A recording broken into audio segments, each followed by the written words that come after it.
What's going on, guys? Welcome back to another video. So we're back here on the 6.0. I'm actually kind of knocking a bunch of stuff out on this thing. I've been out of work because they're cleaning for coronavirus. So I have a couple of extra days here to kind of jump on this thing and get some stuff done. But as for tonight, we are going to be focusing on the rocker Trunnion upgrade. This is the same upgrade that I did to the 5.3 rockers.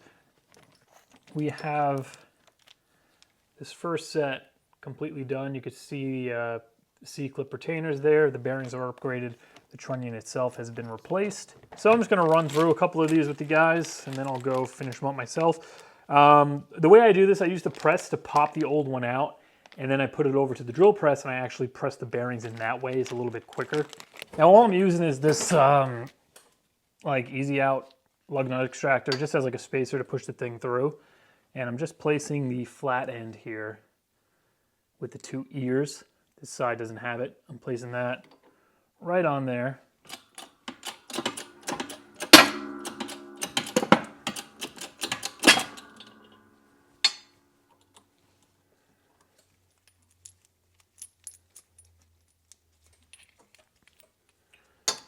There's the old stuff, the actual trunnion itself, and then the naked rocker.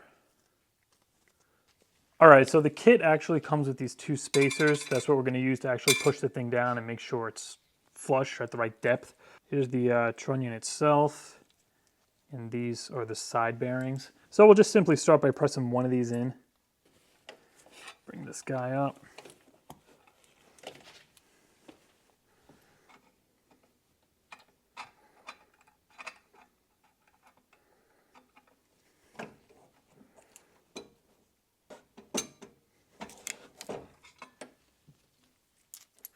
Trunnion.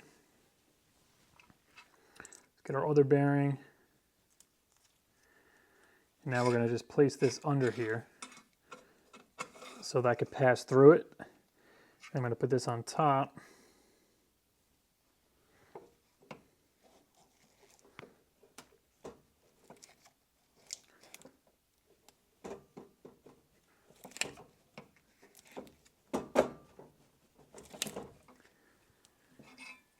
That's all there is to it. So you see the washer itself, it allows the trunnion to pass through it. So it pretty much stops the bearing from going in too far. Same with that side. And then we just have a little bit hanging out so we can get the C-clip on there. Also, one more thing. There are little letters on here. There's like writing. With this kit, you want the writing facing out when you press them in.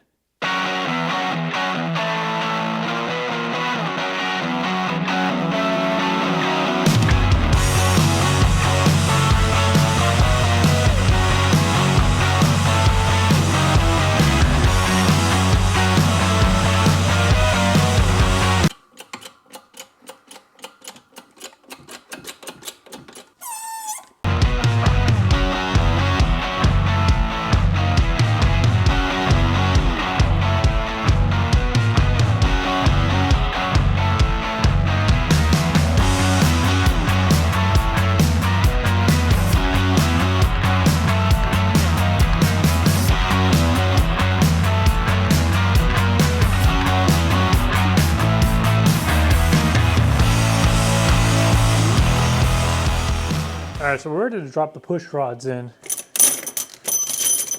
I just have standard 7.4 inch hardened Brian Tooley push rods. So I'm just gonna pop all these into both heads, and then we're gonna see if we could get a reading on the pattern of where the rocker tip is actually contacting the valve, because that's gonna tell you if your push rod is too long, too short. So all I'm gonna do is take a marker. I don't think I have a permanent, but I'm gonna take a dry erase marker.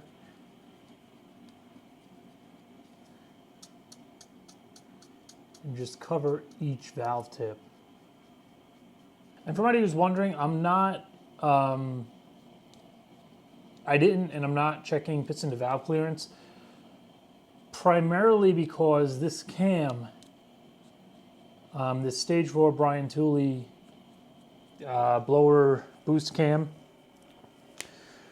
It's designed for these motors with, you know, the correct piston to valve clearance.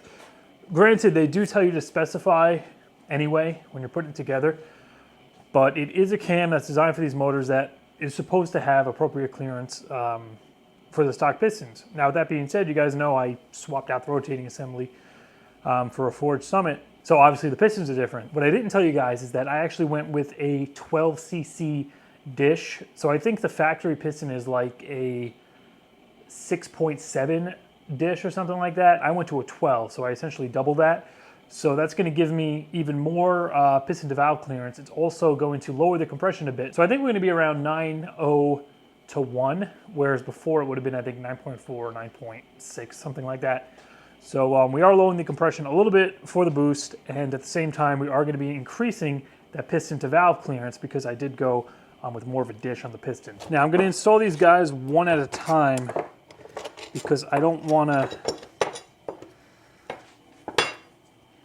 mess my kind of marker up. So now we're just going to spin this over. And granted, the lifters aren't going to be pumped up, but we're just looking for a ballpark to see where the rocker is sitting. We'll be able to tell if it's going to be super far off or if we're pretty much where we want to be.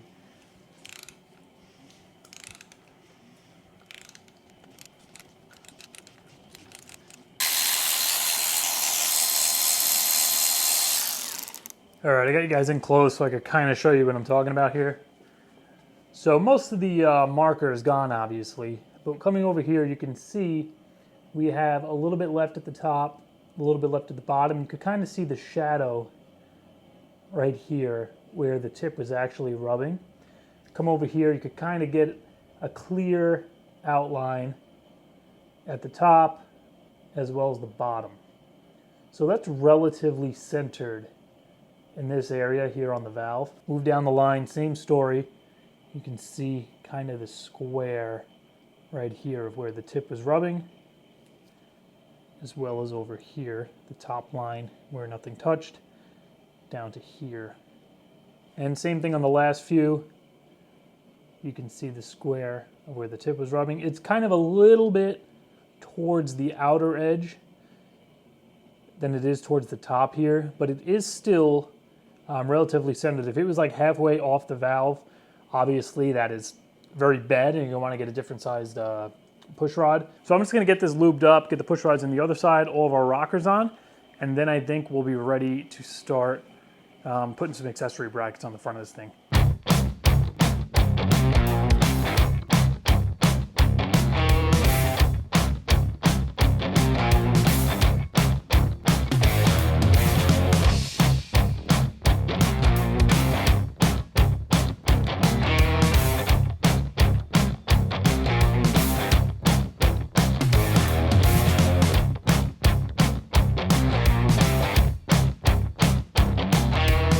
Alternator bracket on, all the new stainless hardware and the water pump that Greg from LSA Concept sent me. And I just realized that the water pump I got to put on in the car because the AC bracket bolts in back here. Because now I remember I actually pulled this off before I pulled the motor out. And that's basically it. There's nothing really else I could do for the motor. I have another sensor that reads right with my gauge that I'm putting in here. I'm just leaving this one in here for now. I'll swap it once it's in the car. And yeah, I mean, it's just spark plugs, valve covers, and that's it. It's going back in the Camaro. So right over here, I got the snout back on the blower.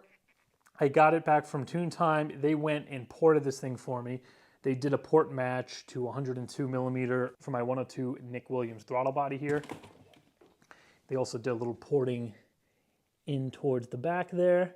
Didn't have the blower ported, just the snout, mostly because I wanted to fit the 102 on there, so that's taken care of. Now, right now I was planning on fixing the AC box because you guys remember I kind of poked a hole in it when I was trying to pull the head when we were initially troubleshooting the 5.3. What I just ended up doing was scuffing the area, and I was going to patch it with the fiberglass, but then I figured if I ever had to pull a head again, I might as well leave the hole there.